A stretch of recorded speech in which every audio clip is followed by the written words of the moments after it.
Hello everyone. Let me welcome you all to the first lecture of the course, The History of English Language and Literature. At the outset, this being the first session, it's very important to give an overview of the course. This course is spread over 12 weeks and we may have 30 hours of teaching involved in this. And let me also introduce you to the objectives of this course so that the intentions become more clear.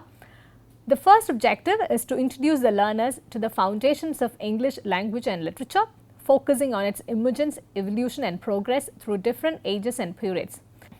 The second one is to enable the learners to identify the key moments and events in the intellectual history of England. The third one is to equip the learners to critically evaluate or analyze a text within a socio-historical or political context.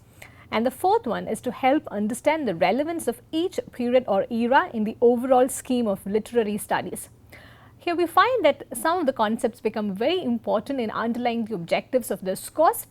In that sense, we shall be focusing on four major elements: the foundations, the intellectual history of the nation, the context and the relevance. So, as and when we progress in each session, you may also notice that most of our discussions will be highlighting these four major aspects, which would also form and refine the understanding of literary history in general. And before we move on, it's also important to take a look at the various texts and sources that shall be informing our understanding of the history of England and the history of literature during this course. So, this is a range of texts from which we have drawn our material from. The course will be focusing, including the material which is available from most of the major literary histories which has been written from the early 20th century onwards. In that sense, we shall be highlighting a couple of texts over here. The first one being the Outline History of English Literature by William Henry Hudson. We shall be following this book in order to get a framework of our understanding of history, and the details that Hudson does not talk about will be supplemented through our reading of the other texts, and a lot of other events which Hudson does not talk about, the socio-political context that are not mentioned in detail in Hudson, shall all be referred from the other texts. And in that sense, the Illustrated History of English Literature by Pat Rogers is also of supreme importance, because he gives a fairly balanced account of literary and non-literary events of the period quite simultaneously. And here we also see that G.M. Trevelyan's work, The English Social History, a Survey of 6 Centuries, it's very important to locate our understanding of the socio-political context, especially in the early centuries when English literature and even the nation of England was getting framed. So, overall, this is how the course is going to be structured, with the objectives in place and also drawing from a variety of sources which talk about the history of language and literature. At the outset itself, it's very important to make this distinction and to make you aware of what exactly we mean when we talk about English language and literature. English in this course is going to be used in a very limited linguistic and geographic sense. As Pat Rogers would put it, this is going to be the literature in English of the British people. So, we shall not be talking about the literature written in English outside this geographical center.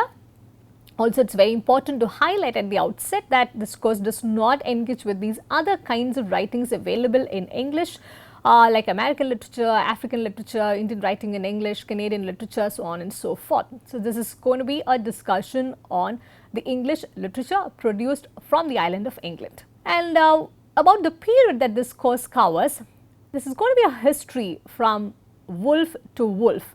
WULF being the first available text written in Old English, Beowulf, and WOOLF being Virginia Woolf, the modernist writer.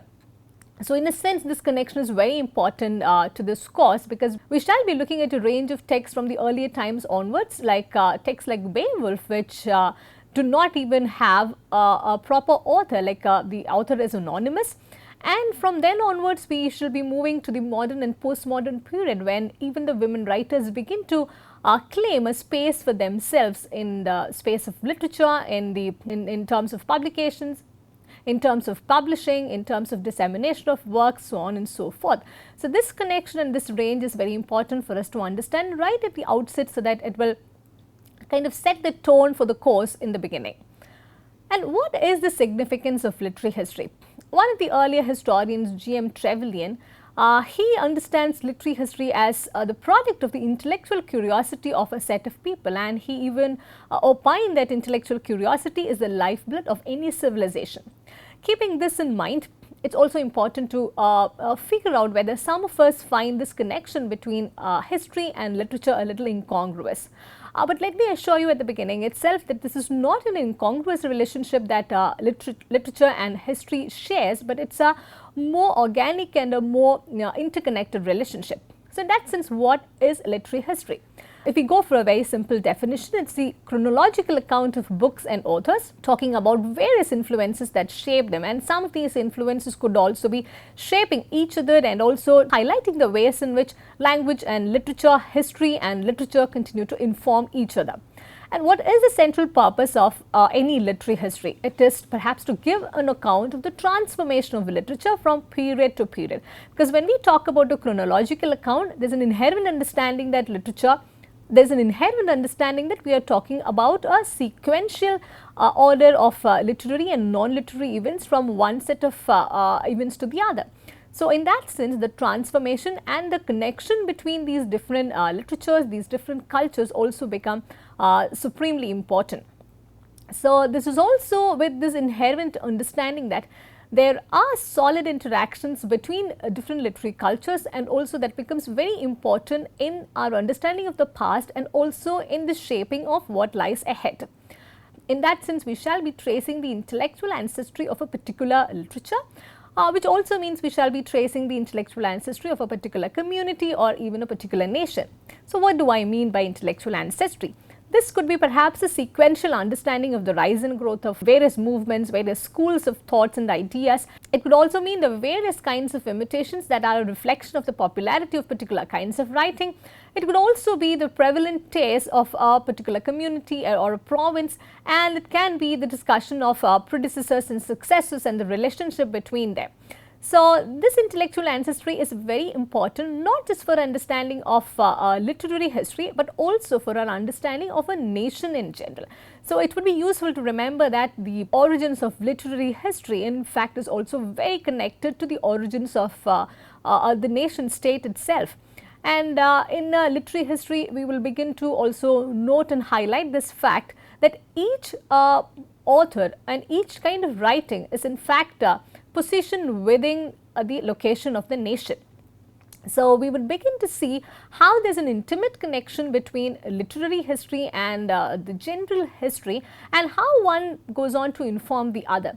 So, in that sense, the shaping of literary history is also quite connected with the shaping of a nation in particular. And the other important feature is that literary history is based on an idea of continuity, and this continuity is very important because when one moves from one school of thought to the other, or from literary age to the other, or even from one kind of an authority to the other, there is a sense of continuity which is built in, and literary history tries to highlight this connection. And even while we are trying to highlight this connection, it is useful to remember that the modern literary history is quite unlike the earlier kinds of prototypes of literary histories available, which could include chronicles, catalogues, so on and so forth. The earlier catalogues and chronicles perhaps merely narrated the facts, but in the later modern histories, we have not merely a narration of facts, but also a sense of a critical explanation available, which would also give a rationale for the continuity which is built into this structure of literary histories. And this continuity, we may often note that it's not always organic. It's also at times we find that historians at a later point have forcefully ensured a kind of continuity so that particular literary traditions live on, particular canonical structures do not get disturbed. There could be many reasons for this, some of which we shall be looking at a later point. So, to sum up what exactly is literary history, it is a chronological account of books and authors and about the various influences that shape them. The influences could be socio-historical, political or economic, and it could also be combined with the influence of individuals, culture, ideals, morals, the tendencies of the society, so on and so forth. There is a connection between literary history and general history. The nation is also of supreme importance in this. In that sense, when we are looking at the literary history of a nation, We should also be looking at the autobiography of a nation and also focusing on the literary traditions that have emerged. With this understanding, we move on to ask this very pertinent question: what is literary history a history of? We all know that the literary history is of a particular nation, a particular community, and perhaps a particular set of writings which have been brought together. But if we try to narrow it down a little further, does it include only the history of masterworks, or is it only about national literatures, or does it also include the subordinated groups? Do we talk about various genres and the hierarchies which are built in, and how do we position the various socio-economic forces? These many questions inform our understanding of literary histories in general, and some of these questions will also help us to critically evaluate the literary history which has been received from one generation to the other. As and when we discuss this, let me also highlight a few ways in which we shall be talking about literary history and the various aspects that define it throughout this course. Though in the postmodern era we celebrate the death of the author, in the understanding of literary history, the positioning of the author is of supreme importance. For example, when we begin to talk about a particular author, we may begin to talk about certain very mundane details, including his birth, family, person name, the occupation, when he died, the kind of wealth, the kind of status of wealth that he enjoyed, his friends and associates, and also moving on to other various life events that had perhaps defined not just his personal career but also his writing career. And we shall also be perhaps and one shall also perhaps begin to talk about some of the very important things that become central to our understanding of literary history itself, like cultural formation which went on to shape the author, the politics of the period which influenced the author, or maybe even things like religion and society which were instrumental in determining particular writing careers. So here we begin to know that some of these aspects could be entirely personal, like the friends and associates one shared, or the family into which one is born, the kind of wealth status that one's family had, so on and so forth. But there are also these things like the cultural formations, the politics of the period, the societal formations, etc., which could perhaps be shared by more than one author. So this becomes important in assigning subgroups for each author, or even identifying particular forms of writing that emerged in a society in a particular age, so on and so forth. So this is perhaps one of the ways in which we begin to locate the author within the literary history.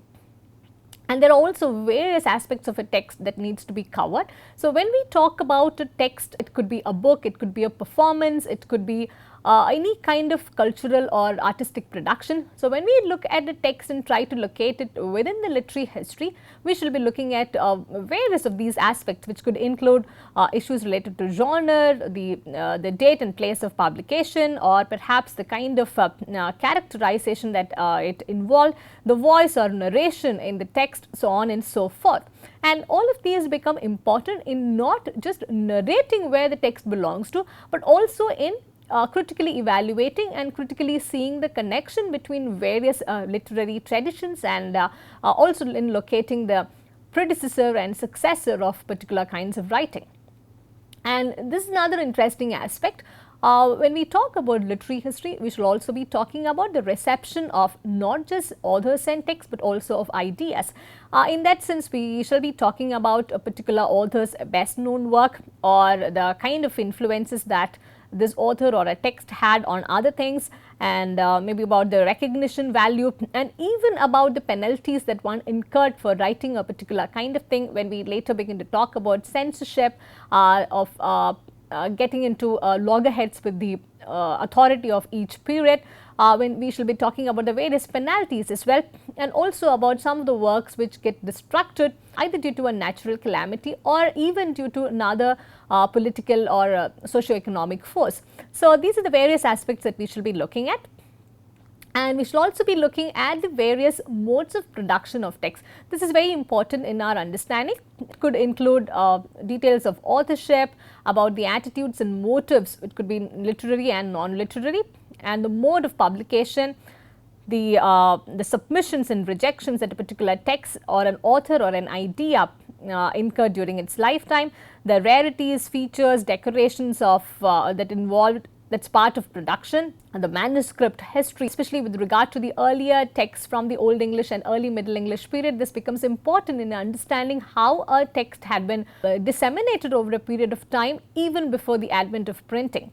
So, these are the various aspects which we need to keep in mind when we talk about literary histories and the particular connections to authors, to texts, to nations, to communities, to identities, to on and so forth.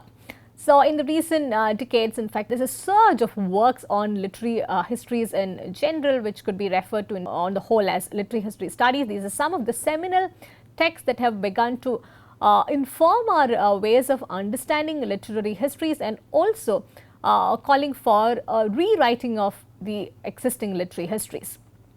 Now, we come to another important aspect of literary histories, which is literary periodization.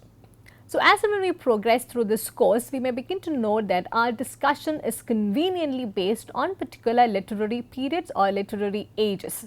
So, why are these segments brought into place? This division into segments, which are loosely termed as periods, it is primarily for the convenience of discussion, because it would be easier to club a set of authors or a set of writings or particular modes of production into different segments and periods. And this periodization is also based on a general consensus, so that all of us know what we are talking about. It is easier to refer to an age, and immediately image of the age will come to everyone's mind. That makes the discussion more lively, and also the understanding is also enhanced.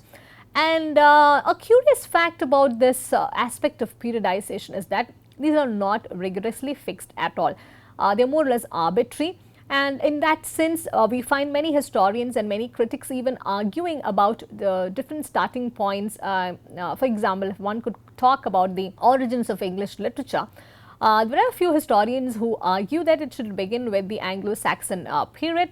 There are a few who identify Beowulf as the first literary text in English, but there are also a set of historians who argue that English literature cannot have any other starting point than that of Chaucer. So, in that sense, there is a certain arbitrariness which allows a lot of flexibility, and which also allows literary history to remain as fascinating and as interesting as ever. And the periodization is also important to ensure a sense of continuity, which would enable us to understand how one period seamlessly emerge from the other, or it will also help us to highlight the connections between these different periods, which are seemingly very different, but also the understanding of the transition will allow us to be aware of the various common factors and the various connections which are built into the structure. And the method of classification into different periods or different segments, that could also be either arbitrary or it could be based on certain factors. And some of the times we find that the classification could be based on epithets from history, like one could have the terms like Elizabethan age or Jacobean age, or we could even classify this age loosely based on the most prominent writer of the period, like Chaucer's age, or the age of Shakespeare, or the age of Johnson. And it could also be based on a major school of thought, like metaphysical poetry, or at a later point modernist writing, postmodernist fiction, so on and so forth. So, this also, there is a certain arbitrariness involved in it, and it could also be based on certain commonalities and certain dominant preferences. So, this kind of arbitrariness built into it, and the lack of rigid structures has also led to the emergence of various kinds of classification and various kinds of periodization. But this is the loosely the periodization which is followed in most of the dominant works on literary history. In this course also we will be more or less sticking to this form of periodization and highlighting the problematizations as and when they are required. And in that sense we shall be going through, in that sense we shall be beginning with the Old English period through Middle English period, then the features of Renaissance, moving on to the neoclassical period and highlighting the Romantic period through the Victorian age, and then moving on to the modern and the postmodern period. We will also see here that there are a set of authors which seem to be more representative and more dominant compared to the others. But however, I would like to highlight at this point that our discussion will not be limited to these authors who are being highlighted, but these names are being given here to show the connection and show the chronological order in which the discussion would be loosely based on. This might lead us to also assume that the understanding of literary history is quite simple, in the sense that the chronological account seems to be quite clear. There is a linear kind of an understanding from Beowulf to Chaucer, from Chaucer to Shakespeare, from Shakespeare to Milton, from Milton to Wordsworth, from Wordsworth to Tennyson, so on and so forth. But the interesting thing is that this is not so linear.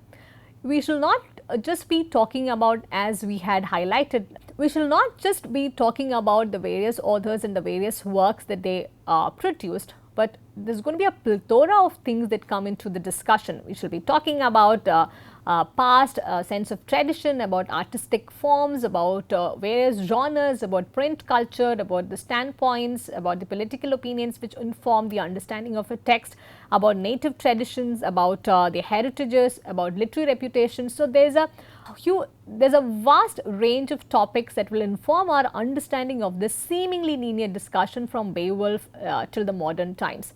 So with this introduction, we begin to wind up the first lecture. So I also assume that you've got a clear understanding of what literary history is and how we would be going about this course using literary history as a central framework. And as we move on, we will begin to look at how origins are being created, how various forms of transitions are being enabled, and in between our discussions of the literary and non-literary features, we should also be talking about how language continues to evolve through all of these ages and how language continues to be influenced by the various aspects of literature, socio-political and cultural issues, so on and so forth. So with this, we come to the end of this lecture. Thank you for listening and see you in the next session.